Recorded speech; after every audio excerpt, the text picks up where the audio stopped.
Hello students, हम inorganic chemistry में third unit का सेकंड पोर्शन देख रहे थे, जिसके अंतर्गत न्यूक्लियर केमिस्ट्री के बारे में हमें स्टडी करना है। तो न्यूक्लियर केमिस्ट्री के फर्स्ट लेक्चर में हमने न्यूक्लियर केमिस्ट्री का इंट्रोडक्शन देखा।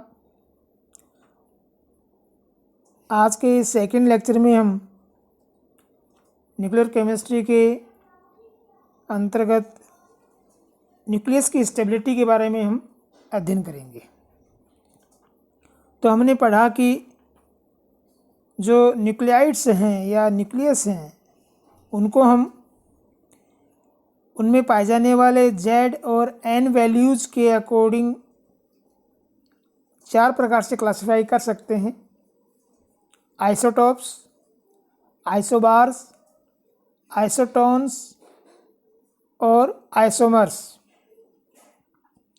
इसी प्रकार न्यूक्लियर स्टेबिलिटी के आधार पर जो न्यूक्लियाइड्स हैं या न्यूक्लियस हैं, उनको हम दो कैटेगरी में क्लासिफाई कर सकते हैं: स्टेबल न्यूक्लियाइड्स और अनस्टेबल न्यूक्लियाइड्स।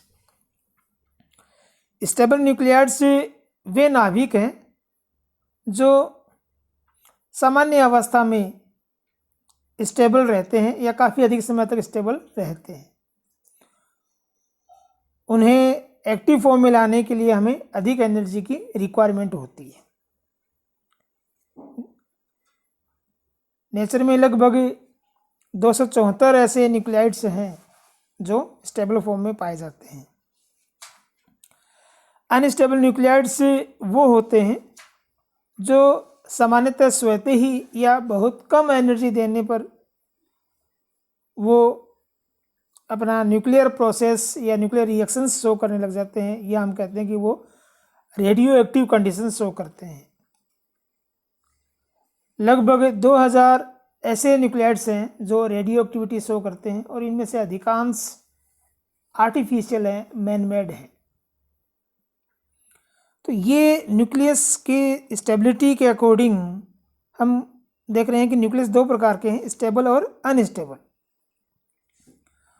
तो न्यूक्लियस की स्टेबिलिटी के लिए कौन से फैक्टर हैं? हम कैसे कहेंगे कि न्यूक्लियस स्टेबल है या अनस्टेबल है? तो जैसा कि हम जानते हैं, न्यूक्लियाइड या न्यूक्लियस न्यूक्लियॉन्स का कंपोजिशन है। न्यूक्लियस में न्यूक्लियॉन्स पाए जाते हैं, और न्यूक्लियॉन्स है प्रोटॉन और न्यूट्रॉन। प्रोटॉन और न्यूट्रॉन को हम कंबाइंड फॉर्म में न्यूक्लियॉन्स कहते हैं। तो ये जो न्यूक्लियॉन्स हैं, इन न्यूक्लियॉन्स का आपस में जो इंटरेक्शन है, वो इंटरेक्शन ही इनकी स्टेबिलिटी या अनस्टेबिलिटी का रीजन है। इनमें इंटरेक्शन किस प्रकार का हो रहा है? अगर हम देखें तो न्यूक्लियस के अंदर जो पार्टिकल्स पाए जा रहे हैं, प्रोटॉन और न्यूट्रॉन, उनमें से न्यूट्रॉन उदासीन अवस्था में होता है, जबकि प्रोटॉन धनावेशित होता है। और इस प्रकार से देखें तो नाभिक के अंदर धनावेश की मात्रा, पॉजिटिव चार्ज की मात्रा बहुत अधिक हो जाती है, और ये पॉजिटिव चार्ज एक दूसरे को प्रतिकर्षित करते रहते हैं। तो ये क्योंकि न्यूक्लियस का साइज बहुत छोटा है, तो उसके अकॉर्डिंग ये प्रतिकर्षण बहुत अधिक हैवी होना चाहिए, बहुत ज़्यादा इसका रिपल्सन एनर्जी होना चाहिए। उसके अकॉर्डिंग न्यूक्लियस तो स्टेबल होना ही नहीं चाहिए। तो उसके अकॉर्डिंग जब स्टडी किया गया तो क्या बताया गया कि ये जो न्यूक्लियॉन पार्टिकल हैं, प्रोटॉन और न्यूट्रॉन हैं, ये क्वार्क पार्टिकल से या क्वार्क्स के कंपोजिशन के रूप में रहते हैं, और ये चार्ज पार्टिकल या न्यूट्रल पार्टिकल्स के थ्रू एक दूसरे में कन्वर्ट होते रहते हैं। तो इनका कन्वर्ट होने का जो प्रोसेस है वो चलता रहता है, प्रोटॉन न्यूट्रॉन में और न्यूट्रॉन प्रोटॉन में। जब प्रोटॉन न्यूट्रॉन में चेंज होगा तो उसके साथ में एक नेगेटिव चार्ज पार्टिकल, जिसे हम पाई नेगेटिव मेसोन पार्टिकल कहते हैं, एमिट होगा। इसी प्रकार से प्रोटॉन न्यूट्रॉन में चेंज होगा न्यूट्रॉन प्रोटॉन में चेंज होगा तो उसके साथ में उसका काउंटर मेसन पार्टिकल भी रिलीज होगा। तो इस प्रकार से जो सेकेंडरी चार्ज पार्टिकल्स रिलीज हो रहे हैं या प्रोड्यूस हो रहे हैं, उनकी वजह से इन न्यूक्लियन पार्टिकल्स के बीच में अट्रैक्शन फोर्स कार्य करने लग जाता है, जिसकी वजह से ये स्टेबल होते हैं। तो हम ये कह सकते हैं कि न्यूक्लियन पार्टिकल्स के बीच में इंटरेक्शन होता है और वो इंटरेक्शन ही इनकी स्टेबिलिटी के लिए रिस्पॉन्सिबल है। तो इनकी जो न्यूक्लियस की या न्यूक्लियाइड की स्टेबिलिटी है, उस स्टेबिलिटी को प्रभावित करने वाले जो कारक हैं उनको हम इस प्रकार से डिफाइन कर सकते हैं, जो इन 2 पॉइंट्स के या 2 पार्टिकल्स के इर्द गिर्द ही घूमता है, प्रोटॉन और न्यूट्रॉन। तो पहला फैक्टर है even odd nature of the number of protons and neutrons. नाभिक में पाए जाने वाले प्रोटॉन और न्यूट्रॉन की सम और विषम प्रकृति। नाभिक के अंदर सम विषम संख्या में ये जो न्यूक्लियॉन्स पाए जा रहे हैं या प्रोटॉन और न्यूट्रॉन पाए जा रहे हैं, इसके अकॉर्डिंग हम नाभिक के या जो न्यूक्लियाइड्स हैं उनकी स्टेबिलिटी को समझ सकते हैं, उनका निर्धारण कर सकते हैं कि वो न्यूक्लियाइड स्टेबल होंगे या नहीं होंगे।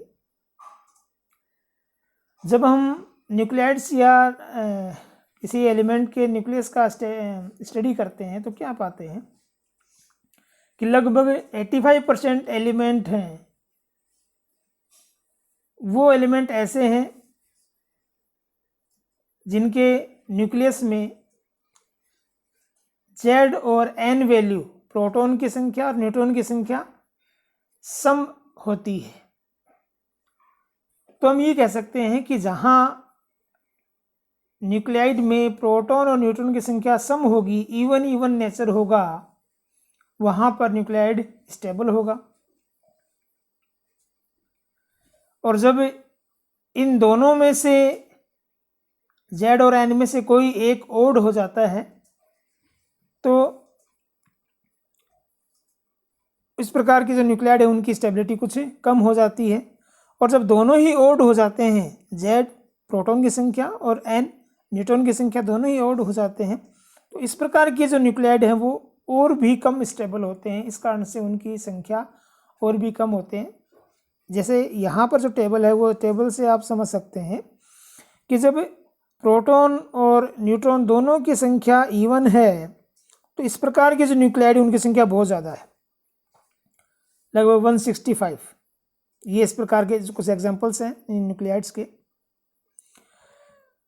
जब प्रोटॉन की संख्या इवन हो, न्यूट्रॉन की संख्या ओड हो, तो वहाँ पर उन न्यूक्लियाइड्स की संख्या 55 है।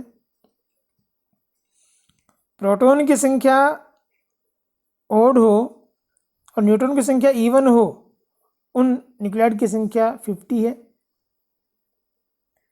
और जब दोनों ही ओड हो, प्रोटॉन की संख्या और न्यूट्रॉन की संख्या दोनों ही ओड हो, विषम संख्या के रूप में हो, तो इस प्रकार के केवल 4 न्यूक्लियाइड ही पाए जाते हैं। इस प्रकार के केवल 4 ही न्यूक्लियाइड पाए जाते हैं जिनमें प्रोटॉन भी विषम संख्या के रूप में है और न्यूट्रॉन की संख्या भी विषम संख्या के रूप में है। ये हैं 1H2 deuterium, lithium 3Li6, boron 5B10 और नाइट्रोजन 7N14। इन चारों में हम ये देख रहे हैं कि प्रोटॉन की संख्या विषम है और न्यूट्रॉन की संख्या भी विषम है। तो ये केवल ये 4 ही न्यूक्लियाइड हैं जो इस कंडीशन में स्टेबल है। तो न्यूक्लियन पार्टिकल अगर सम संख्या में हैं तो उनके न्यूक्लियाइड की स्टेबिलिटी अधिक होती है। इसी कारण इस प्रकार के न्यूक्लियाइड नेचर में अधिक संख्या में पाए गए हैं।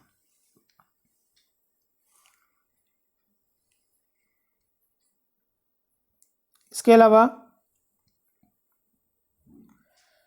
जो दूसरा फैक्टर है जिसके द्वारा हम न्यूक्लियस की स्टेबिलिटी को रिप्रेजेंट कर सकते हैं वो है N/P रेशियो या N/Z रेशियो।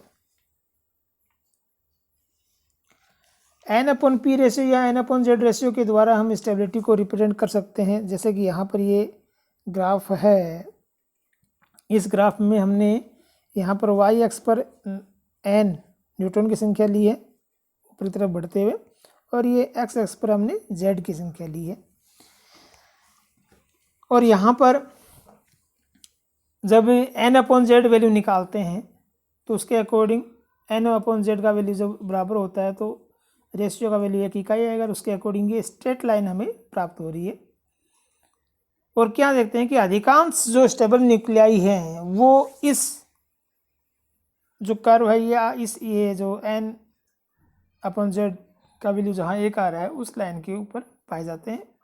उसके नियर बाई जो डेंसिटी है उन न्यूक्लियाइड की वो बहुत अधिक है, क्योंकि एक एलिमेंट के न्यूक्लियाइड एक से अधिक प्रकार के हो सकते हैं। उसके अकॉर्डिंग जैसे जैसे संख्या बढ़ती है या एटॉमिक नंबर बढ़ता है, जेड का वैल्यू बढ़ता है, वैसे वैसे न्यूक्लियाइड के जो नंबर्स हैं किसी एक एलिमेंट के लिए वो भी बढ़ते हैं। इस कारण यहाँ पर हमें एक स्ट्रिप दिखाई दे रही है, इस स्ट्रिप का जो विड्थ है वो बढ़ता जा रहा है। हायर एटॉमिक नंबर वालों के जो न्यूक्लियाइड है उनकी संख्या अधिक है, इस कारण ये स्ट्रिप के रूप में हमें प्राप्त हो रही है। तो इसके अकॉर्डिंग हम क्या कहते हैं कि जहाँ पर N/Z का या N/P का वैल्यू 1 इकाई होता है वो अधिक स्टेबल होनी चाहिए। जो फर्स्ट फैक्टर था उसके अकॉर्डिंग हमने क्या देखा कि ये हो सकता है कि न्यूक्लियस के अंदर प्रोटॉन प्रोटॉन और न्यूट्रॉन न्यूट्रॉन आपस में पेयरिंग करते हो, पेयर बनाते हो। तो अगर वो सम संख्या में हैं, जैसे मान लो 4 प्रोटॉन है 4 ही न्यूट्रॉन है, तो 4 न्यूट्रॉन आपस में एक दूसरे के साथ पेयरिंग करेंगे तो 2 पेयर बन जाएंगे। इसी प्रकार 4 प्रोटॉन हैं तो वो जब पेयरिंग करेंगे तो टोटल 2 पेयर बन जाएंगे, और पेयर कंप्लीट होने की वजह से वो स्टेबल हो जाएंगे। अब उनका जो इंटरेक्शन है वो अधूरा नहीं है। अगर उनमें से कोई एक विषम संख्या में है या दोनों विषम संख्या में है तो उनका पेयरिंग कंप्लीट नहीं हो पाता, और हम कह सकते हैं कि उस वजह से वो अनस्टेबल है। तो यदि वो पेयरिंग कंप्लीट है तो उसके अकॉर्डिंग हम क्या कहते हैं कि अगर प्रोटॉन और न्यूट्रॉन की संख्या इक्वल है तो वो एक बैलेंस्ड कंडीशन है। उस बैलेंस कंडीशन में अगर हम N/P या N/Z रेशियो की बात करेंगे तो उसका मान 1 इकाई आना चाहिए, और हम कहें कि जहाँ जिन न्यूक्लियाइड के लिए N/P या N/Z का मान 1 इकाई आएगा वो स्टेबल होंगे। जो हल्के एलिमेंट्स हैं उनके लिए जब हम ये स्टडी करते हैं तो ये पाते हैं कि उनके लिए N/P या N/Z का वैल्यू 1 इकाई होता है, और उसके अकॉर्डिंग हम उनकी स्टेबिलिटी को समझा सकते हैं कि वहाँ पर जिनके लिए N/P या N/Z का मान 1 इकाई आएगा वो स्टेबल होंगे। लेकिन जब हम कैल्शियम के बाद के जो एलिमेंट्स हैं उनकी बात करते हैं तो वहाँ पर हम क्या देखते हैं कि वहाँ पर N/P का वैल्यू 1 से अधिक होने लग जाता है। तो जैसा कि आप इस ग्राफ में देख रहे हैं, ये जो शेडेड एरिया है ये वाला, ये ऊपर की तरफ डाइवर्ट हो रहा है इस लाइन से ऊपर की तरफ। दैट मीन्स ये 1 से अधिक मान प्राप्त हो रहा है N/P का या N/Z का। तो जो हेवी एलिमेंट्स हैं उनके लिए जो स्टेबिलिटी रेंज है वो N/Z के रूप में केवल 1 इकाई ना होकर 1 इकाई से अधिक होता है, और वो वेरी करने लग जाता है। उसके जो रेंज है वो रेंज हो जाती है 1 से लेकर 1.6 तक। तो जो हेवी एलिमेंट्स हैं उनके लिए जब उनकी न्यूक्लियाइड का हम N/Z वैल्यू निकालेंगे तो अगर उनका वैल्यू 1.6 तक भी आ रहा है तब हम क्या कहेंगे कि वो स्टेबल है। लेकिन ऐसा क्यों है? जो हेवी एलिमेंट्स हैं उनके लिए n/p या n/z का वैल्यू 1 से अधिक क्यों आना चाहिए? तो जैसे जैसे एलिमेंट का भार बढ़ रहा है तो भार मुख्य रूप से न्यूक्लियॉन्स पार्टिकल की वजह से होता है, उसके नाभिक की वजह से होता है। न्यूक्लियॉन में प्रोटॉन और न्यूट्रॉन है, तो प्रोटॉन और न्यूट्रॉन की संख्या जब बढ़ेगी तो उसका भार बढ़ेगा। लेकिन हम ये देखते हैं कि अगर प्रोटॉन की संख्या ज़्यादा बढ़ेगी, प्रोटॉन की संख्या अगर बढ़ रही है तो प्रोटॉन के प्लस चार्ज की वजह से उनमें होने वाला जो रिपल्सन है नाभिक के अंदर, इन पार्टिकल्स के बीच में जो रिपल्सन है वो रिपल्सन ज़्यादा इफेक्टिव होने लग जाएगा। इस कंडीशन में वो जो न्यूक्लियाइड है वो अनस्टेबिलिटी की ओर मूव होने लग जाएगा।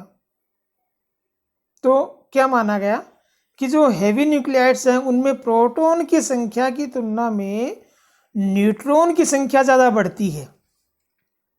यानी जो हेवी न्यूक्लियाइड्स हैं उनका जो हाई मास नंबर है वो हाई मास नंबर किस वजह से है? उनके प्रोटॉन की तुलना में न्यूट्रॉन की संख्या अधिक होती है। जब हम आवर्त सारणी में आगे की तरफ बढ़ते हैं तो प्रोटॉन की तुलना में न्यूट्रॉन की संख्या ज़्यादा बढ़ती है। तो न्यूट्रॉन की संख्या ज़्यादा बढ़ने से वो जो प्रोटॉन का प्लस चार्ज का जो आपस में होने वाला रिपल्सन है उसको वो बैलेंस करने का प्रयास करते हैं और इसी वजह से वो स्टेबल हो सकते हैं। तो हेवी एलिमेंट्स में P की तुलना में N की संख्या अधिक होने की वजह से वो स्टेबल हो सकते हैं। इस कारण जब हम n/p या n/z रेशियो निकालेंगे तो उसका मान 1 से अधिक आएगा, क्योंकि Z की तुलना में N का मान अधिक बढ़ रहा है। इस कारण ये जो स्ट्रिप है वो स्ट्रिप ऊपर की तरफ आ रही है। इस स्ट्रिप के अकॉर्डिंग जो न्यूक्लियाइड्स हैं उन न्यूक्लियाइड्स की स्टेबिलिटी को हम रिप्रेजेंट कर सकते हैं और क्या कहते हैं कि जिन न्यूक्लियाइड के लिए n/p या n/z का वैल्यू इस स्ट्रिप के अंदर आता है वो न्यूक्लियाइड तो स्टेबल होते हैं, और जिन न्यूक्लियाइड के लिए n/z का वैल्यू इस स्ट्रिप से राइट हैंड साइड या लेफ्ट हैंड साइड पाया जाता है वो न्यूक्लियाइड स्टेबल नहीं होंगे। जो न्यूक्लियाइड इस स्ट्रिप के लेफ्ट या राइट हैंड साइड पाए जाएंगे वो अनस्टेबिलिटी शो करेंगे, और उस अनस्टेबिलिटी को स्टेबिलिटी में कन्वर्ट करने के लिए या स्टेबल फॉर्म में आने के लिए वो कुछ पार्टिकल्स को एमिट करते हैं, और पार्टिकल्स एमिट करने की ये जो नेचर है उसे हम बोलते हैं रेडियो एक्टिविटी, रेडिएशंस को एमिट करने की एक्टिविटी। जो न्यूक्लियाइड्स इस स्ट्रिप के लेफ्ट हैंड साइड आते हैं वहाँ पर हम कहते हैं कि न्यूट्रॉन की संख्या जितनी अधिक होनी चाहिए थी उससे भी अधिक हो रही है। तो उस कंडीशन में वो जो न्यूक्लियाइड हैं वो अनस्टेबल क्यों होते हैं? क्योंकि वहाँ पर न्यूट्रॉन की संख्या प्रोटॉन की संख्या की तुलना में बहुत अधिक हो जाती है। तो उसे बैलेंस करने के लिए इस प्रकार के जो न्यूक्लियाइड हैं वो इलेक्ट्रॉन या न्यूट्रॉन या जो बीटा पार्टिकल्स हैं वो एमिट करते हैं। जब वो न्यूट्रॉन एमिट करेंगे तो न्यूट्रॉन की संख्या कम हो जाएगी, तो वो जो न्यूक्लियाइड है उनके लिए n/p का रेशियो इस स्ट्रिप की तरफ आने लग जाता है। या जब वो बीटा नेगेटिव पार्टिकल्स एमिट करते हैं तो क्रॉसपोंडिंग जो प्रोटॉन की संख्या वो बढ़ती है, और उस प्रोटॉन की संख्या बढ़ने से ये जो न्यूक्लियाइड है वो वापस इस स्ट्रिप की तरफ आने लग जाते हैं। जैसे स्ट्रिप वाले रीजन में आएंगे, ये स्ट्रिप वाला जो रीजन है उसके अंदर आते ही वो स्टेबल हो जाएगा। और इसी प्रकार यदि कोई न्यूक्लियाइड के लिए n/p या n/z का जब हम रेशियो निकाल रहे हैं और वो इस स्ट्रिप के राइट हैंड साइड में आ रहा है, दैट मीन्स उसमें प्रोटॉन की संख्या अधिक है, z जितना होना चाहिए उसके रेस्पेक्ट में अधिक है। तो उस कंडीशन में वो जो न्यूक्लियाइड है वो अल्फा पार्टिकल्स या प्रोटॉन या पॉजिट्रॉन को एमिट करके इस स्टेबल रीजन की तरफ मूव करते हैं। वो उस कंडीशन में स्टेबल हो सकते हैं जब वो इस प्रकार के पार्टिकल्स को एमिट करेंगे। इस प्रकार इस N/Z या N/P रेशियो के आधार पर हम न्यूक्लियस की स्टेबिलिटी को एक्सप्लेन कर सकते हैं, डिटरमाइन कर सकते हैं। यहाँ पर ये जो चार्ट बन रहा है, इस चार्ट को हम सेग्रे चार्ट भी कहते हैं। तो इस प्रकार हमने देखा कि कोई एलिमेंट का जो न्यूक्लियाइड है वो स्टेबल होगा या नहीं होगा, और स्टेबल नहीं है तो क्यों नहीं है, और अनस्टेबल होने की कंडीशन में उसमें किस प्रकार से रेडिएशंस का एमिशन होता है। तो आज इतना ही। आपको आपके असाइनमेंट में ये बताना है कि जो न्यूक्लियाइड हैं उनको हम किस प्रकार से क्लासिफाई कर सकते हैं। Okay, thank you.